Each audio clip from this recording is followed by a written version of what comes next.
and yeah,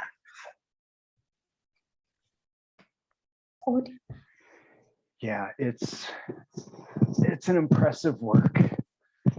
So hello everyone. I see that we're recording. So let me just set up this.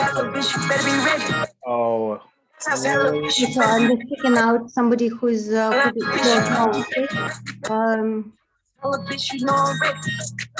Here, okay, sorry. Okay. I mean, if that's someone's idea of creative refusal, it's sort of, I don't know, puerile. Yeah, I'll just leave it at that. So hello again, everyone. We're going to look at the chapter on imaginary cities, and what this chapter sets out, or the way that the reason why the authors have this chapter here on cities is because they're trying to debunk one of the biggest teleologies in the social sciences, and that's the question of scale. The conventional wisdom being that as human societies have grown larger and more complex, that hierarchy is a necessary outcome of that kind of process. And they show that that has not always been the case. And so any kind of idea that suggests this is natural to the human condition, which Hobbes had his take, Rousseau had his take, that if this is assumed to be a natural condition to humans, then why is it that we find that there were cities that in fact had consciously organized themselves in egalitarian ways? And the author set out to do this by using the examples of Mesopotamia, which is where the conventional wisdom took root. But there are nonetheless other sites that have been explored that whose evidence shows the existence of egalitarianism. They then turn to the Ukrainian megasites, Uruk, and the Indus civilization, which archaeologists know is a nameless civilization because of the refusal of its people to put personal identifications on objects. So the teleology that they set out to debunk is the idea that as population density increases, so does hierarchy, and that they show this to not to be a fact of human nature, that in fact there were cities with populations upwards of 30,000 people that did have forms of egalitarianism.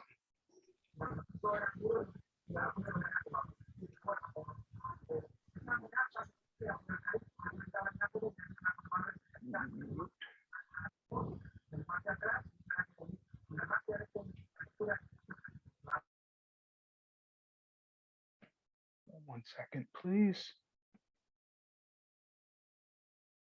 Okay.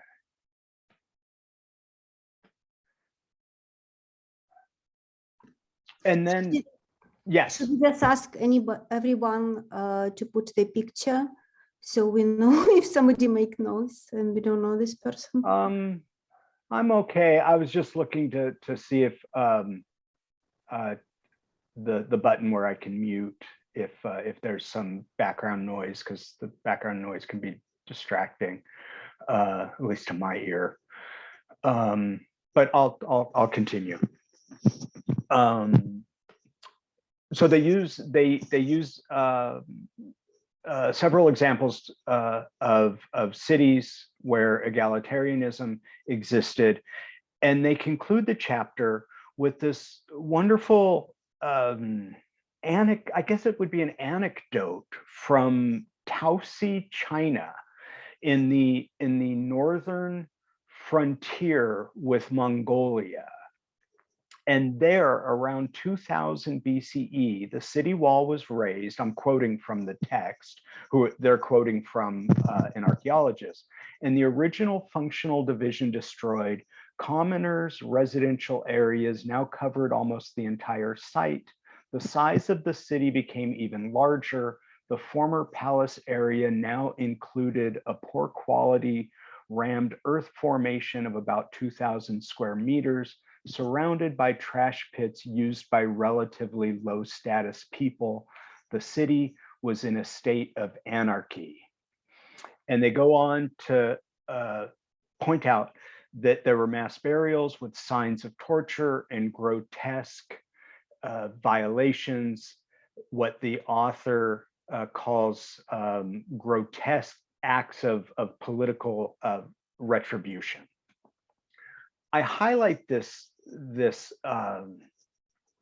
feature here, or this passage here, because it serves the purpose of showing that cities were themselves conscious political constructions, and that people, even in the Neolithic past, could deliberately alter their social arrangements to promote egalitarianism. And as they did so, the city's population and surface area expanded. And so they use this as an anecdote, really just to kind of close the chapter. And I want to use this point to really talk about the possibilities that David Graeber said are always in us as people.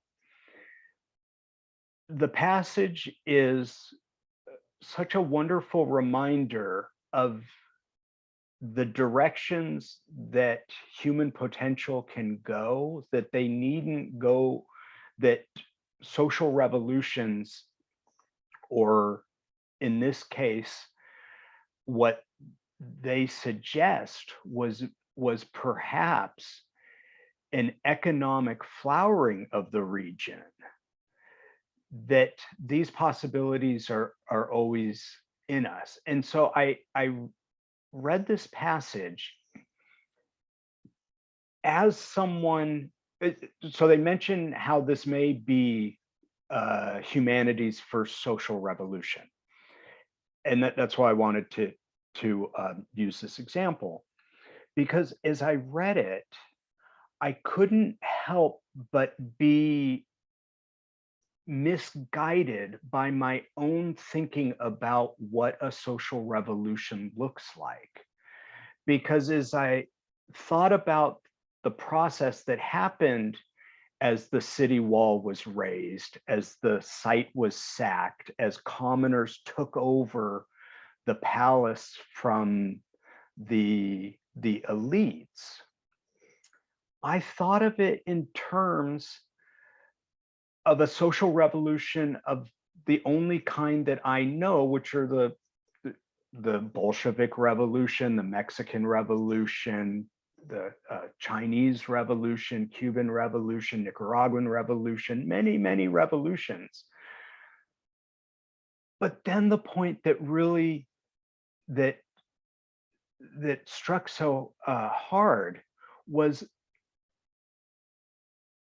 that this process in Taosi could have lasted some 300 years, which is more than the span of this country, the United States, country where I reside.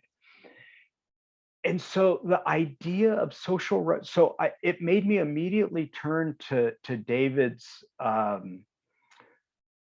reminder that we wake up and make capitalism anew each day. And so the temporal scale there is hour by hour. And that's how I approach this idea of social revolution, hour by hour, and the idea that we can stop capitalism at any moment. And yet, with this very early social revolution that seems to have lasted as many as 300 years. And so it makes me wonder how do we make sense of time scale? Because maybe we right now, as we speak, are in the midst of a kind of revolution that archaeologists years later will see as the crumbling of an empire.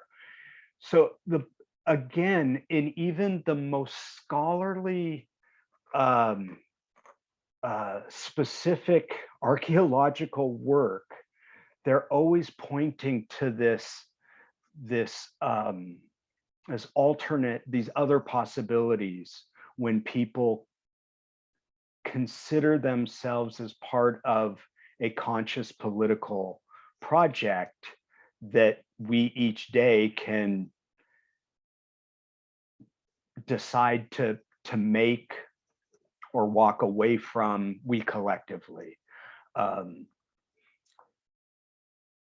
And it's a real reminder of for me of how creative refusal can be practiced in a daily way, but also can be connected to longer term projects that constitute eras or epochs. So that's the idea that really leapt out to me as I was reflecting on this chapter. I'd love to hear any of the thoughts that any of the takeaways that you all had. Feel free to use the hand function, or Nika, or just. Yeah, I also wanted to ask, what do you guys think about technology and the progress and civilization? Because I was discussing with Cory Doctorow, the science fiction writer, about Fight Club. He was commenting on the Fight Club with Michael Hudson and Piketty. He was reasonably saying that now we have this technology of surveillance that is insane, and we can extract debts from anybody because we can track everywhere, everyone.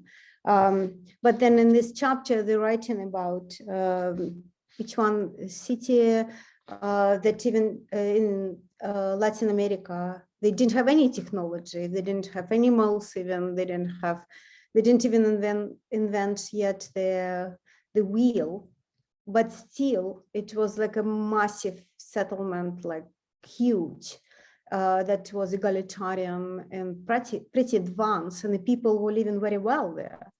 So that's kind of absolutely different idea of how technology can connect to, yeah, Michael, I'm transferring to you.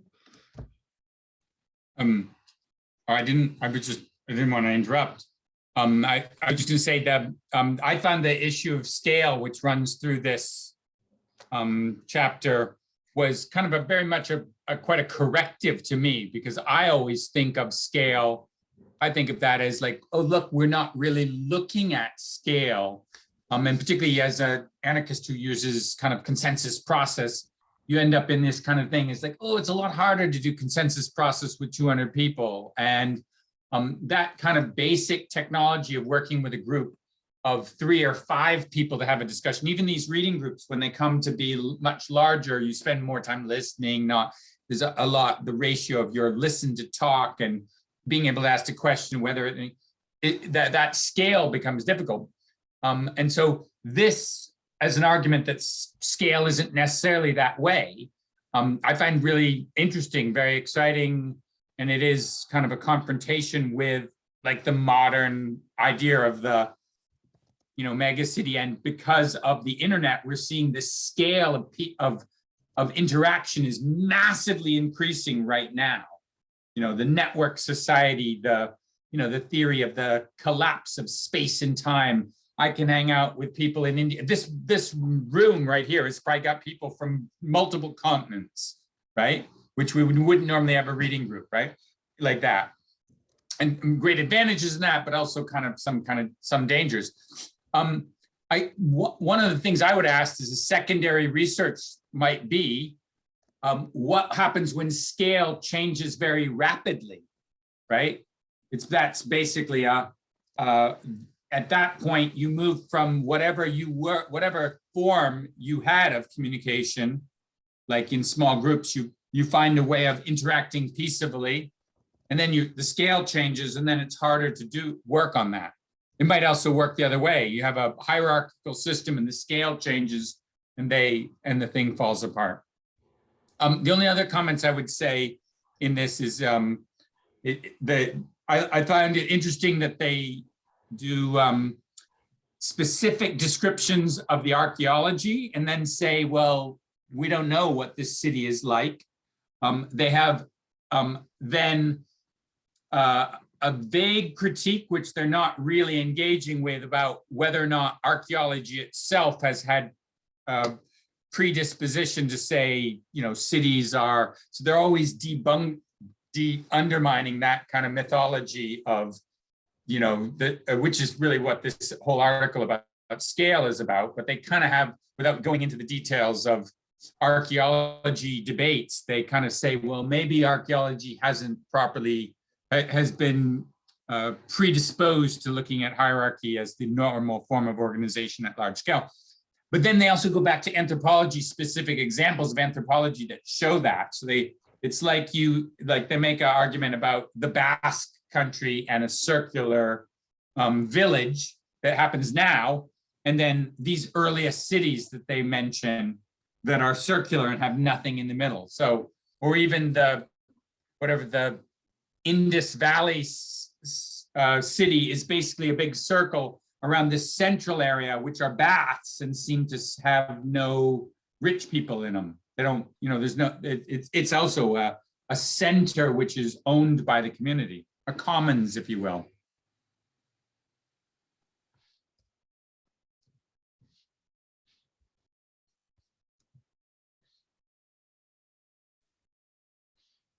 May I? Yeah, Nika or Simona. Oh, Nika. No, Simona. Okay. So I loved the beginning of the chapter, and not by chance, it's from my beloved Elias Canetti, Cities Begin in the Mind. And it's all about imagination and the way we imagine cities we live in, and we can suppose ancient people imagined their cities. And the first point is there's no need for everybody to know everybody and to meet or coordinate with everybody in a large human environment. Everybody is in connection with can very well be in connection with small groups, even many small groups. What the city is mainly identity. Citizens do identify themselves. And the second very important point is complexity isn't really a matter of centralization. Actually, it reminded me of baseline communism in depth. I mean, people self-organize in groups at a bottom level, and what centralization or sovereignty do is in fact the contrary of making it work.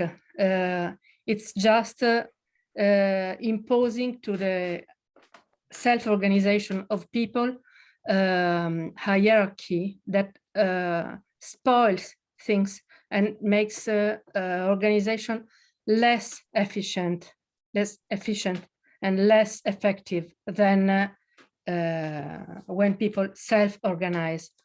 The chapter is about how ancient cities self-organized in neighborhoods that were connected in groups that lived in the city and self-identified as members of the city without the need to know everybody and without the need for a sovereign to superimpose his individual rationality on the complexity of the city.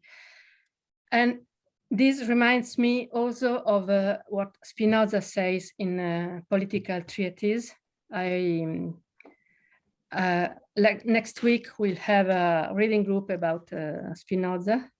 I remember you. And Spinoza makes of it an issue of, he makes like a physics of power. And he says simply the king's individual power will never be at level with the power of the multitude, with the complexity of multitude. So monarchy simply cannot exist physically because it's always the multitude that self-organizes itself as a complexity of strengths, of forces. And you simply cannot, as an individual, be aware of everything, be able to cope with this complexity. When you think you see a monarchy, a sovereign, it's actually an oligarchy. It's always an oligarchy or an aristocracy, a group that controls the city or the state. And so that's it's very important. This chapter is very, very important because actually the main objection to anarchism and to people's self-government is this one of scale and complexity. If a global society cannot be organized but by a centralization, a rational superimposed order, then there's no point in freedom, in self-organization. You can self-organize only the fringe of the reality, but the reality is the state and the United Nations and the global bureaucracy that governs us. If, on the contrary, people are able, as ancient cities proved, to self-organize at bottom level and to connect small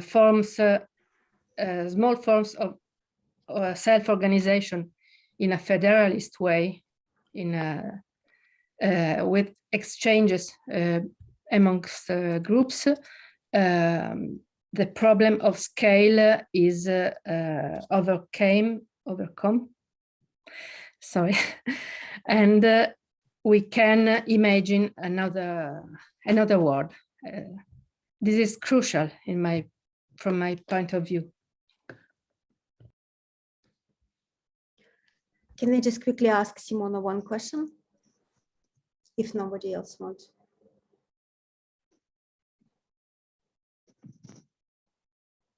Can I? Sure, go ahead. Okay, so physics of power Can you explain a little bit? Because so it was a description of the city that was set up as circles.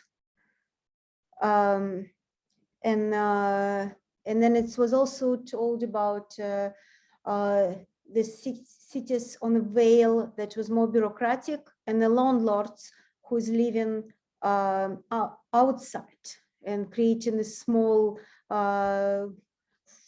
kind of fortress or living on the cliffs. So can you talk more, Simone, about Spinoza and the physics of power? Because maybe that's something that will explain about architecture, of how we design the space, not only socially, but also physically. Like I'm living now among architects, and they all talking always about, like, you know, how you design your apartment. I'm living in this amazing place that is architecture, like basically a sculpture. And I see how the space design affects us, like clearly. And when they talk about these different cities, they always talking about how it was arranged, like who was living, like rivers and you know, like where it was set up. So what is physics of power and the actual arrangements?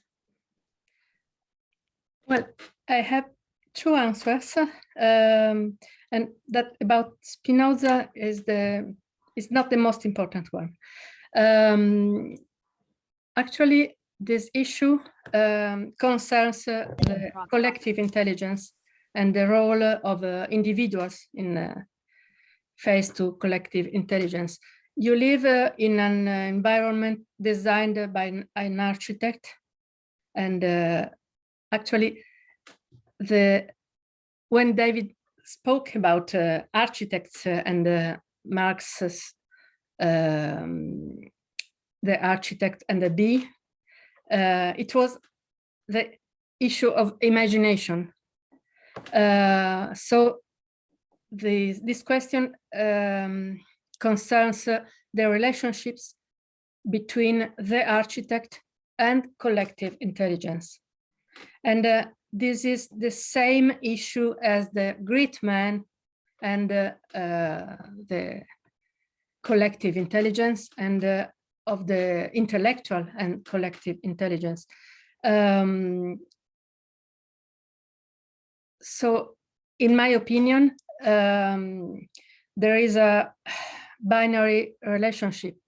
The architect that designed your group of houses lived in an environment in a period when building such environments was a goal for architects. I remember Joe Ponti. I was in the university campus drawn by Joe Ponti in Urbino, and it was designed to have people connect and live together while having their spaces. This was an idea that people had at that time, and the way they implemented this idea was different for each architect, but with taking many ideas from the others, and in a process of exchange. So we don't need to imagine that a city like the circular one that is described in this chapter was designed by one architect, but we can imagine many architects and many ideas succeeding each other, and a building that was a city that was drafted in time, but with individuals' ideas that were in connection, in dialogue with others. coming back to Spinoza, Spinoza's question was one of his questions was how can a multitude unite? In which way can it happen that a multitude acts like if it was guided by one, only one mind? Quomodo fieri potest ut multitudo una velut imens ducatur. And he starts by answering not by a legislator, not by a king.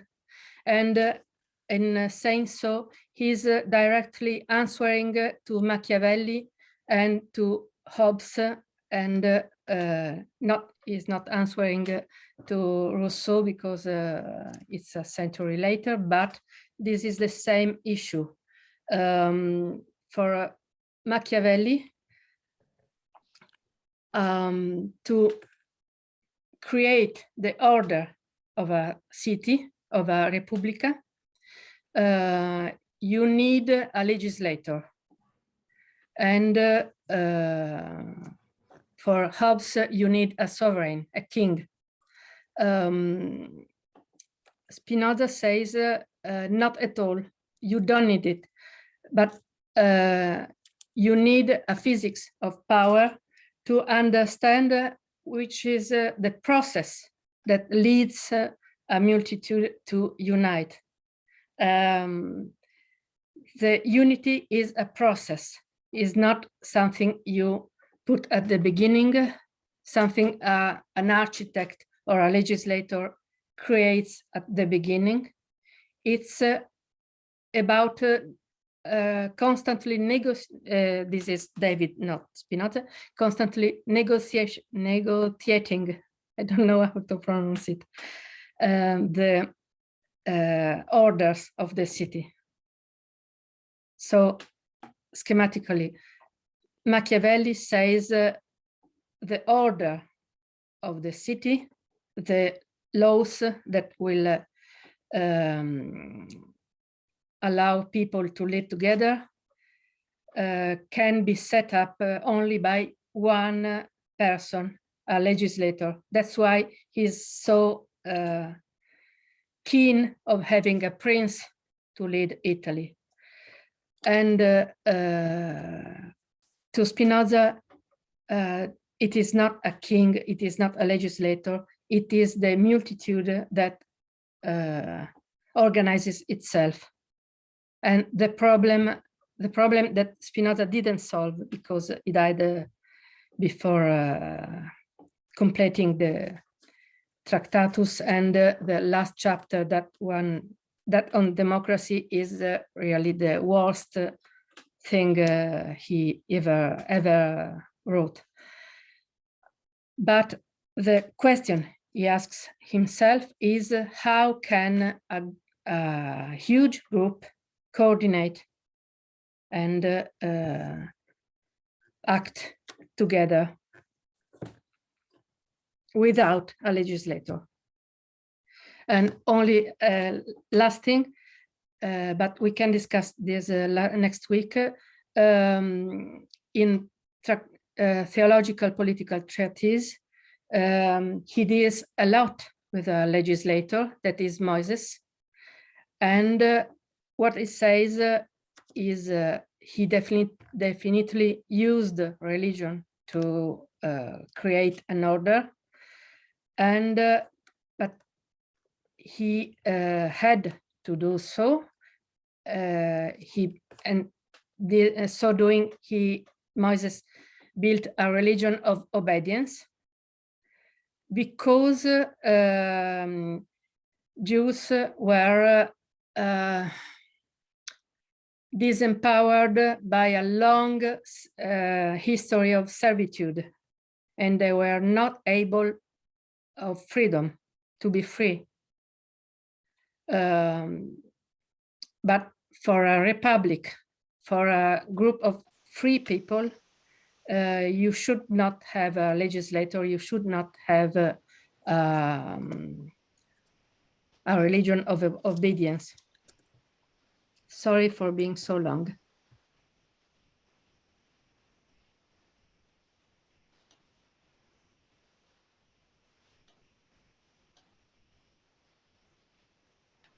Heiko, are you asking for the floor? Sorry, no, I'm having trouble seeing everyone. Apologies. Failed to mute myself.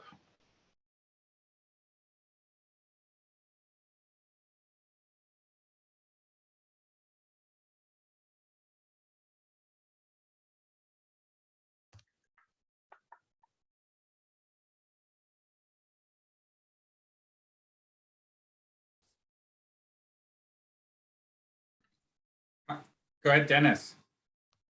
Hello. Hey, I put sorry, I put my camera on, but it goes off when I move too much, so it might go off. So one question that I finished the book today, so it's maybe a week ago that I read this chapter, and a lot came after it. So I'm not 100% sure anymore what was in this chapter and what wasn't. But and of course, like it's a wonderful book, and it's great how it opens up all these possibilities. But one question that I'm stuck with, and that I think when it comes to cities, and that is perhaps not so clear if you're mainly looking at the archaeological record, is a question of stuff like food, because this is Pierre Clastres' argument, right? Like and that's part of this evolutionist thinking in a way that he claims once you get a group of people that doesn't need to be self-sufficient because they can steal from the peasants or whatever, then you get hierarchies, and that is because they don't need to feed themselves. And that I mean, the cities that are described here, 20,000 people with a lot of land around them, and you can kind of imagine that there's like corvée, which he talks about, and these kind of things. I don't remember if there's that much stuff in this chapter about how these cities fed themselves, because that seems to be one area in which there's a large potential for sort of like hierarchies to come up, right? Like cities we live now in are like super alienating structures, of course, and like if they want to redo the street that I live on, they're not going to ask the people who live on that street, etc. And these things could be organized differently, but once a city does reach a certain threshold, it's not going to be self-sufficient. I don't know. Was there stuff in this chapter about how these cities feed themselves, or whether there are, even though the city like they might be built through like shared labor or through like circulating labor, etc. But where do they get their materials? Of course, there's a million different ways to do this, and like there's not one solution, as the book always shows, right? But it does seem to me that once a city does reach a certain threshold, it needs to rely on a large hinterland, and there's a large potential for like exploitative dynamics in that relation. But I'm not sure anymore what perhaps people who just read it can have some have that more clear in their mind, because I don't really remember. Nika, did you want to respond? Yeah, so it is exactly in this chapter. I think they're repeating a little bit what was in this, maybe not previous, but the chapter before, when they were talking about this creative agriculture, or how is it called? So they're doing this combination of things, gardening, and also they were hunting. It's difficult to find because it's such a big chapter, but if I would be able to find, I will just read it. It's a paragraph about that, exactly about what Dennis is asking. So they were doing a bunch of things, like, you know, everything. Also agriculture, also gardening, also they were collecting stuff, and also they were hunting, all in the same time. And I remember in Soviet Union, when the central supply in supermarket was lost, everything was empty, So people were doing exactly the same, and 70% of the food in the big cities was coming from the small plots of land, really tiny, that is the size of my apartment now, where the people were extensively gardening. And that was 70% of food in Soviet Union for the 10 years after the collapse. So it looks like, and it's not a couple thousand people. In this chapter, they're talking about much larger groups, like they were talking about 200,000 people that were surviving in this multiple sources of food. And everything else also, they were creating their own pottery. So it's all possible. And looks like archaeological evidence shows us that it's exactly what was going on. Well, but with 200,000 people, I find that hard to believe. Like if you assume that 1 hectare, if you do it very efficiently, can feed like 20 people, then 200,000 people would be 100 square kilometers.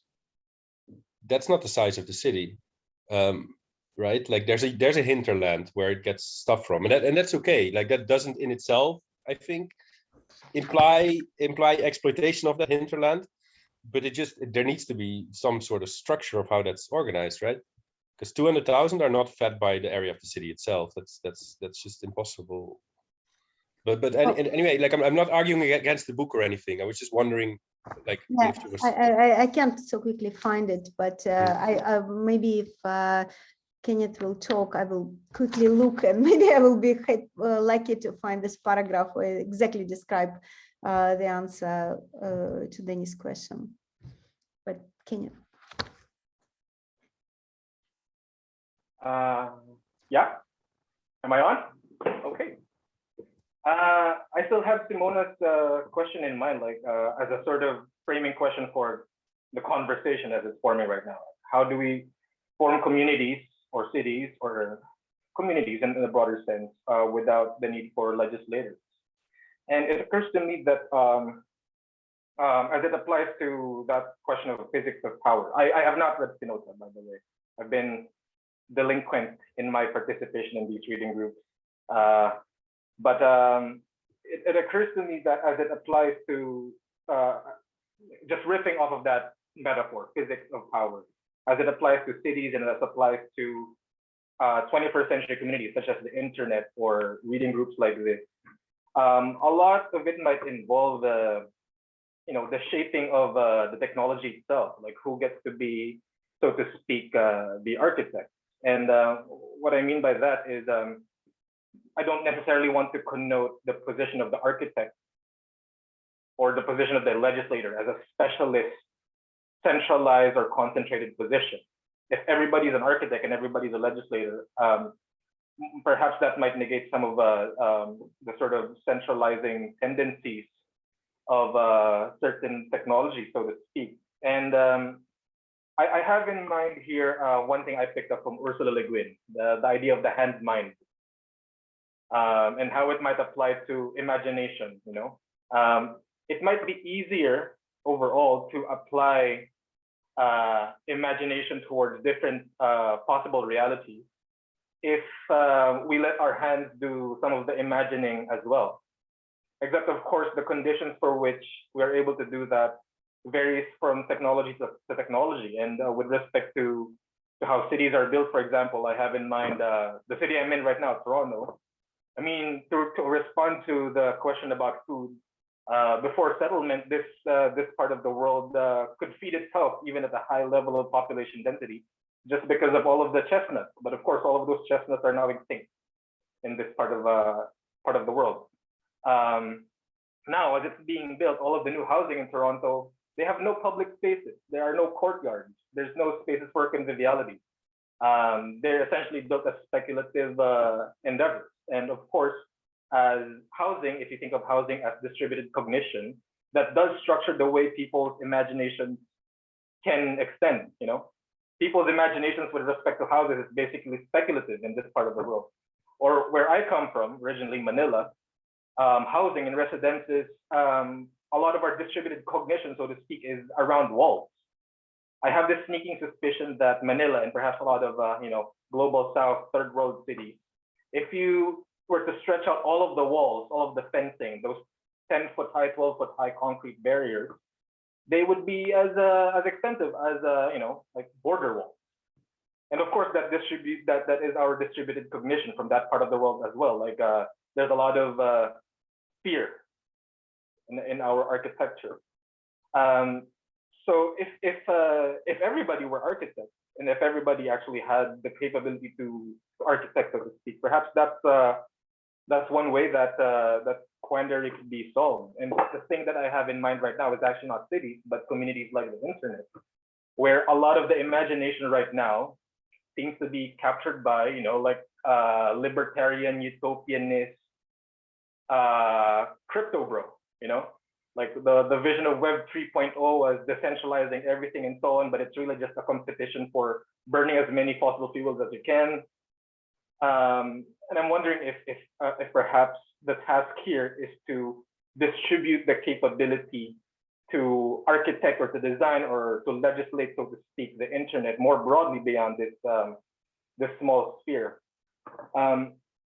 If I can have a couple more minutes, my own interest in this book and in this chapter specifically is, or my way of focusing my reading on this, is that I am personally developing a mod for the computer game Civilization 4. I don't know how many of you are familiar with it, but it has this strong role in reinforcing the common sense. It's very influential amongst the privileged and influential demographic. If you teach a class, the know-it-all in that class likely has played it.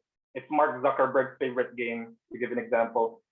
But it reinforces certain understandings of society and makes it seem like it was inevitable. Within the game, for instance, once bronze working is discovered, all of the AI players switch to slavery, as if to imply that slavery is an inevitable human condition. But that's just a sort of commonsensical knowledge that a lot of people in our lives might work with, and it kills the imagination. I suppose a lot of the work might perhaps be in reconfiguring these spaces, the internet, video games, pop culture, and so on and so forth, so that they are no longer, dead zones of the imagination. I'll stop there.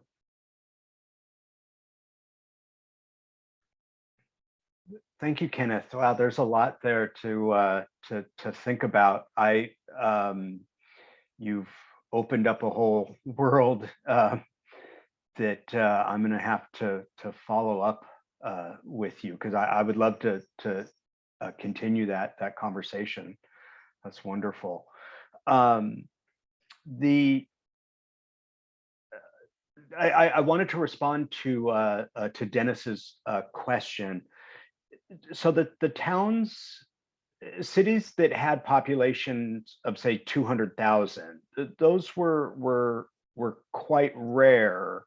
And I didn't find an example in the chapter of them saying that there were towns of 200,000 that were egalitarian, that consciously created egalitarian structures.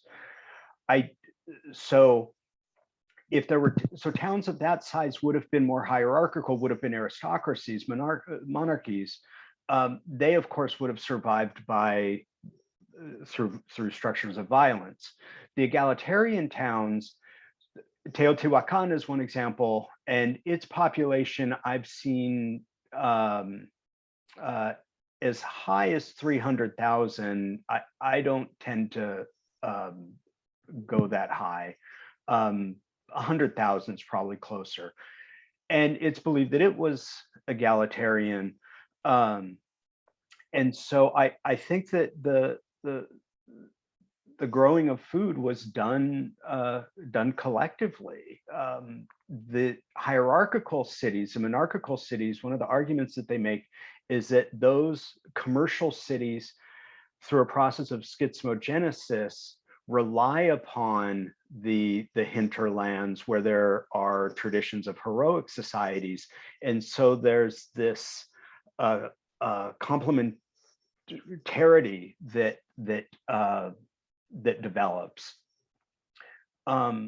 So I think in terms of scale, I think size-wise, I think egalitarian towns would have been able to have fed themselves. And I noticed in the chat, there were some references to the play farming that everyone did. And I think that was often robust enough to feed the populations. If others have more specific insights, I'd love to hear them. Yeah, I just posted in the, I found this and I photographed this paragraph from the chapter. It's variety of things. It's play farming and, you know, small scale gathering, and then keeping livestock, cultivation of archates, that is not feeding itself, it's just beauty, I guess, and wide spectrum of hunting and foraging activities. And I saw it myself, it's working. You know, people would go to the forest and collect mushrooms in Leningrad, and then they will, you know, use them in the winter, and, you know, so on and so forth. So, and Leningrad is 6 million people. We're not talking about 20,000 or 200,000. So, and the shops were empty. So that was for 10 years. So we can survive. That's not a problem of survival. It's not about food. And these guys didn't have any technology at all. So it's indeed what Simona was saying. It's about imagination, and also it's about how we invent this larger community. The other thing I want to ask, maybe Steven, as he was summarizing everything, it was very exciting thinking about the family, always the small unit in the beginning, and then you kind of build almost as a social relationship is an architecture. You always build the circles high and high up, and that's how it works. So it's something, it's a right proportion in between like your affinity group and this vast group of people, could be like 200,000, 20,000 or 5 million, or everybody in the world. Doesn't matter how big, because in any case, you only can know 100 people personally. So the question is not how many people, the scale is about how we imagine them. Right. It really, you know, so much of reality is built on the mental scaffolding that we create, and how we make sense of that mental scaffolding, which is what allows David to make arguments like, you know, we could tomorrow wake up and decide not to do capitalism. And starting with the family as this, you know, very intimate relation of care, the mental scaffolding, when those relations exist merely as relations of care, we recognize the flexibility, the fluidity of them, because we are literally going, well, not literally, I apologize, but we are going in and out of each other's bodies. And so there's that fluidity there. Whereas when those relations of care at the most intimate level become structured by violence, there's then the threat of violence, and that threat of violence is what gives it, it's one of the things that gives it an appearance of being a more permanent kind of relation, because we are, I think, naturally wired to avoid pain, avoid violence inflicted upon ourselves. And so we're able to see that the networks needn't be hierarchical nor permanent if they're premised first on the flexibility of care.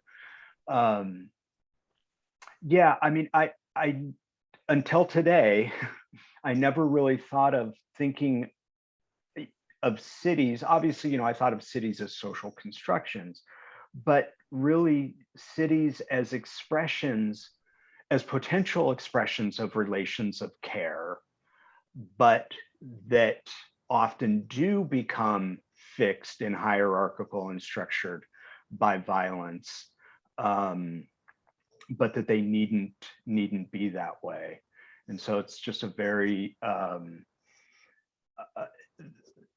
their ability to bring in not only the time scale, but the social relations that we take to be a facet or an achievement of the so-called modern era, and how cities in the past could have been much more democratic, more caring places than the cities we have today. And it disabuses us of these notions of primitivism that still seem to make us think that we're evolving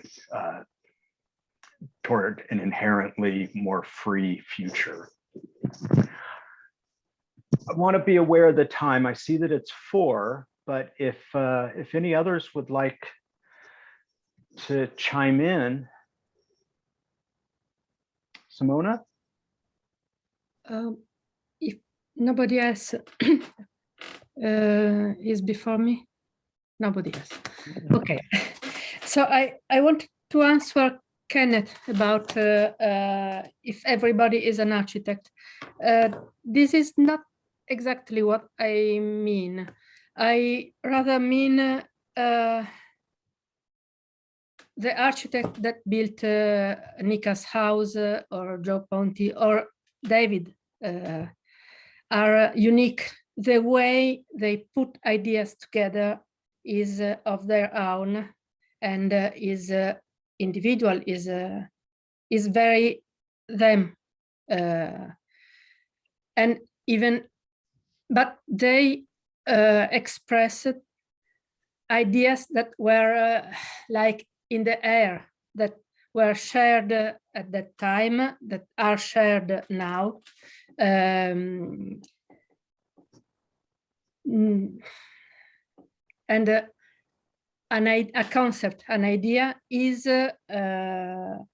partly what everybody understands, and partly a unique putting together other aspects, other ideas. So there's a circulation of ideas and also a unique way to put them together. And I was rereading in these days a book about philosophical anthropology and the crisis of this discipline. That and the author said what's in crisis is a philosophical anthropology based on a fixed idea of human beings. And this crisis is, the book is very old, is of 30 years ago. This crisis is brought in by the linguistic turn. And it is about human beings and human collective thinking, just like with languages. A word is never an individual creation because it couldn't be understood, but the meaning of this word is ever changing when we use it, and we change language while using it. And another feature, so what the change in philosophical anthropology is that we need to start understanding human beings and collective thought as process. And this is very much Whitehead process philosophy. And this is Spinoza, who changed the standing idea of substance that came from Aristotle into an ever-changing process, a productive, creative process of reality as a creative process. And I got lost.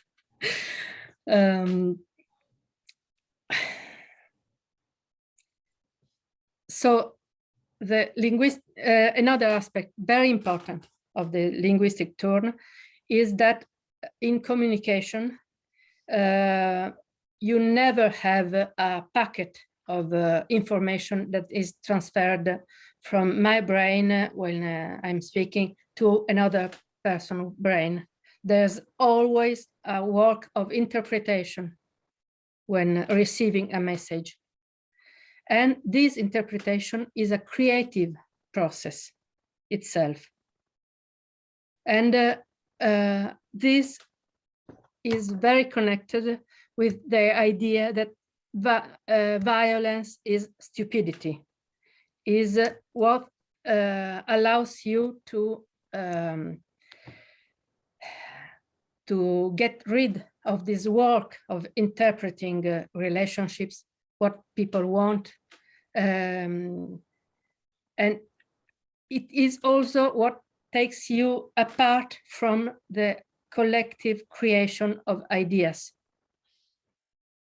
Be it because you impose your order, your force, or for any other reason. But the issue is violence and power and sovereignty is an appropriation of collective creativity that disempowers everybody and makes the collectivity, and above all, those in power, more stupid.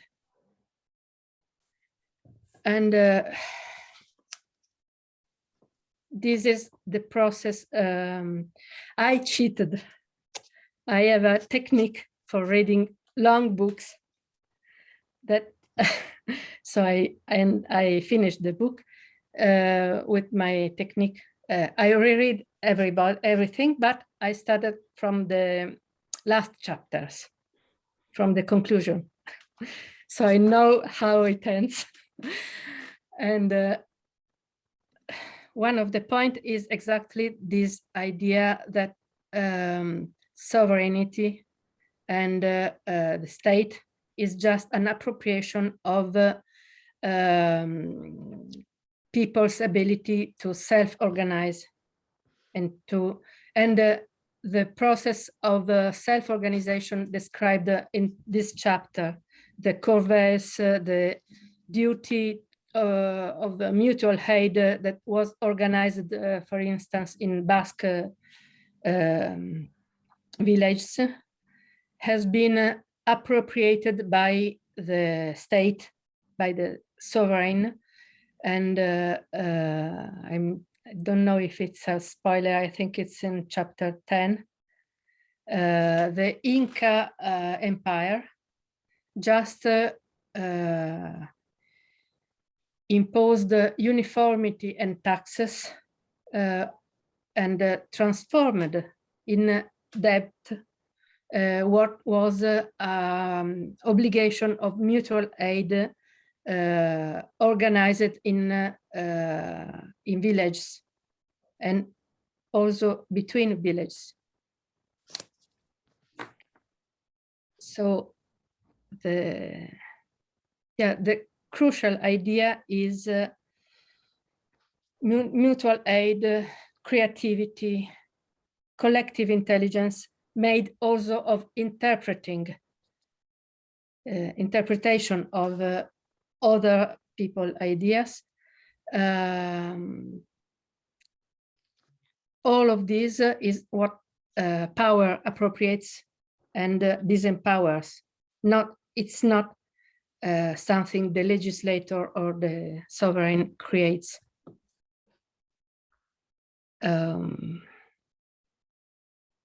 So And I found the quote I was looking for, but I already lost. I lost it again. Oh, okay. In other words, page 296. Such simple economies are rarely all that simple. They often involve logistical challenges of striking complexity, resolved on a basis of intricate systems of mutual aid, all without any need of centralized control or administration. Basque villagers in this region are self-conscious egalitarians in the sense that they insist each household is ultimately the same and has the same responsibilities as any others. Yet, rather than governing themselves through communal assemblies, they rely on mathematical principles such as rotation, serial replacement, and alternation. Another point, and then I'll be quiet, I swear. There are many different ways, not just one, to self-organize at the bottom.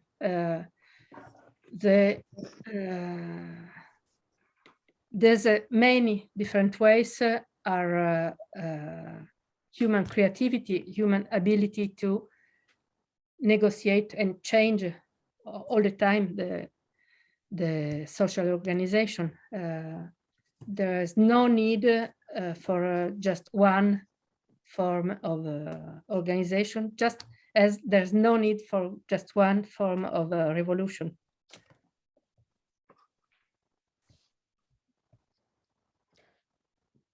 Thank you. Nika, yes. Yes, just quickly following on what Simona said. My proposal is make next reading group again about this chapter, because it was so long and I don't think we cover everything. So maybe we can do in the next one in a week and a half again about this chapter, because, for example, it was a point here made about bureaucracy, relationship bureaucracy, about bureaucracy and warlords and militant aristocracy, and we are not able to cover that. And I think it's also beautiful, a lot of beauty here about architecture of the space. And maybe next time I can bring my friends architects, who's plenty of them here, and I can invite 6 people, give them this chapter. They didn't read the book. Some of them did, some of them don't, and I make them read that. And then we will have these people, and maybe I can ask them to present something about their idea about how the old city was constructed, like the analyzes, because I'm spending my time now talking to them about how the space organized, how it affects human lives. And this is exactly what this chapter about. We're only talking about social design more because that was what David was so much involved, but it's definitely connected to the physical space as well. And that's what archaeologists are doing. So maybe we can spend 1 hour. I would love to spend 1 hour if everybody agree to speak about this. Yeah, I like this idea. So I support the proposal. And, we as a group, we're from all over the world. I don't know that we all live in cities, but we maybe have some experience living in cities. I welcome you to even use your own experience in city living, if you've had it, to, as you think through the kinds of possibilities that that are in us still, that we can see in the Neolithic past, because that's, the two Davids wrote this book for today for a reason, because they thought that now was the time to create this new history. And so I would love to hear people, especially those if maybe you've been reluctant to talk. This might be a way to speak from your own experience, more so than from the academic arguments presented in the book. Okay, so thank you, everyone. I guess this would be the 20th at the same time, same link. So I look forward to seeing you at our next meeting. Just the last things, maybe Simona, you Sure. can announce your group. Oh, again. yes, yeah. The Spinoza, another reminder.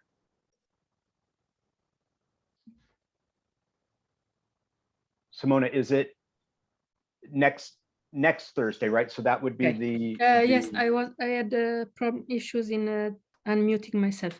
Yes, next Thursday, Spinoza political treatise.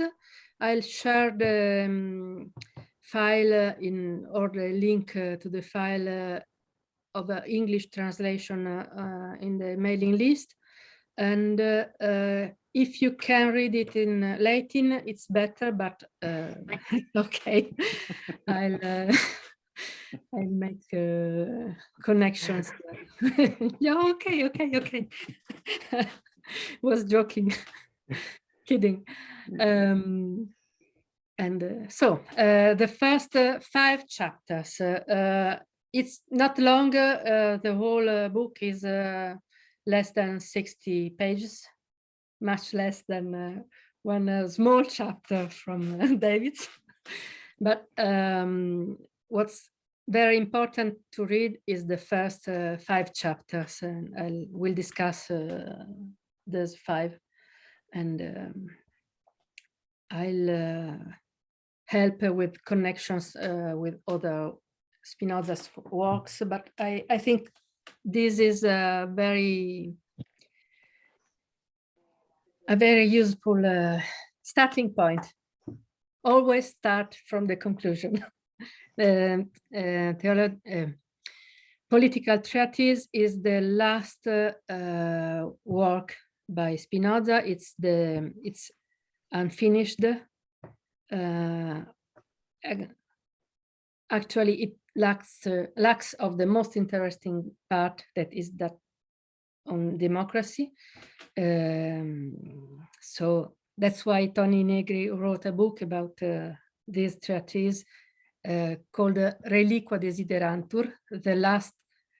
The other things that are the most interesting and important are those that are missing, but we can do with what we have, and it's strong and important. Okay. On the 13th, January the 13th, and always the same time. Russian New Year also, so we can have a champagne. Okay. All right. Bye-bye. Bye. Bye.